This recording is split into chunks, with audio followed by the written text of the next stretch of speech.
आप सभी लोग देख रहे होंगे कि बिहार चुनाव में क्या हुआ। बहुत सारे लोग विपक्षी जो लोग हैं बता रहे हैं कि वो चोरी हुआ है या फिर कह रहे हैं ईवीएम हैक हुआ है। बहुत सारे आपको दे रहे हैं। मैं सिंपल सा फंडा बताना चाहता हूँ।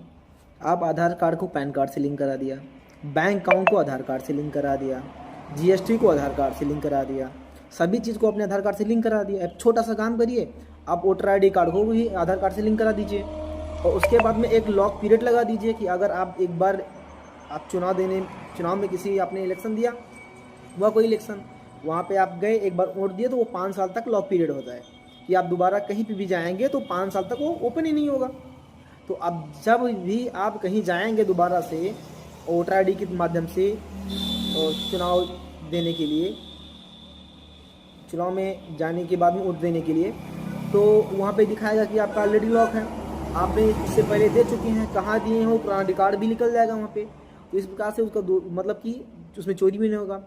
और दूसरी चीज़ है कि कह रहे हैं बहुत सारे लोग कहेंगे अरे भाई नहीं ऐसा नहीं होगा और उसमें भी दिक्कत हो जाएगी। तो उसका एक सिंपल सा फंडा है, आप वोटर आई डी कार्ड को आधार कार्ड से लिंक कर दो। जहाँ जहाँ भी चुनाव होता है वहाँ पे ग्राम पंचायत की 5-10 लोग को बैठा दो और मोबाइल के माध्यम से फेस अथेंटिकेशन का सिस्टम बना दो कि वोटर आई डी कार्ड तो आधार से पहले लिंक ही है।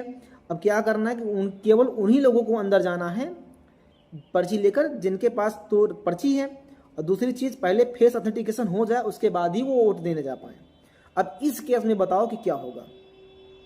जब फेस अथेंटिकेशन हो सकता है, आप एग्जाम देने जाते हैं वहाँ पे फेस अथेंटिकेशन कराते हैं, आइरिस लगवाते हैं, फिंगर भी चेक करते हैं, फोटो मैच नहीं करते वापस कर देते हैं। तो इस केस में करके देखो एक बार।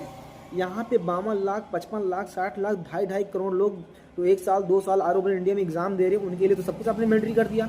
एसएससी ने भी मिलिट्री कर दिया रहा कि आप एग्जाम देने जा रहे हैं तो आपका फेस अथेंटिकेशन या फिर आइरिस या फिर फिंगर आपना कुछ ना कुछ तो आपको लगेगा, लगने के बाद ही आप अंदर में जा सकते हैं। इसी प्रकार से आप वोटिंग का भी कर दो, आधार से लिंक करके फेस अथेंटिकेशन करवा दो कि फेस अथेंटिकेशन हो तभी आप वोट दे पाएँ। और जिन जिन का फेस अथेंटिकेशन ना हो उनको बाहर ही कर दो, उनको पहले से ही बता दो 3 महीने 6 महीने पहले कि आपके यहाँ एग्जाम कि आपके यहाँ चुनाव होने वाला है, अपना अपना बायोमेट्रिक करवा लो। इसमें 2 फायदे हो जाएंगे कि जो कह रहे हैं फर्जी वोट वो भी हट जाएगा, डुप्लीकेट वो भी हट जाएगा। एक बार आधार कार्ड से लिंक हो गया कहानी खत्म, वो कहीं भी ट्रांसफर दूसरी जगह जाता है वो काम नहीं करेगा, फिर उसको वहाँ पर अपडेट कराना पड़ेगा एड्रेस के लिए। एड्रेस अपडेट कराएगा तभी वो उसका वहाँ पर दोबारा से मतलब कि आप चुनाव पे वोट दे पाएंगे। मेरा तो राय यही करवा दो, सारा काम झंझट खत्म। फिर उसके बाद पता चल जाएगा कि ईवीएम हैक है कि नहीं है।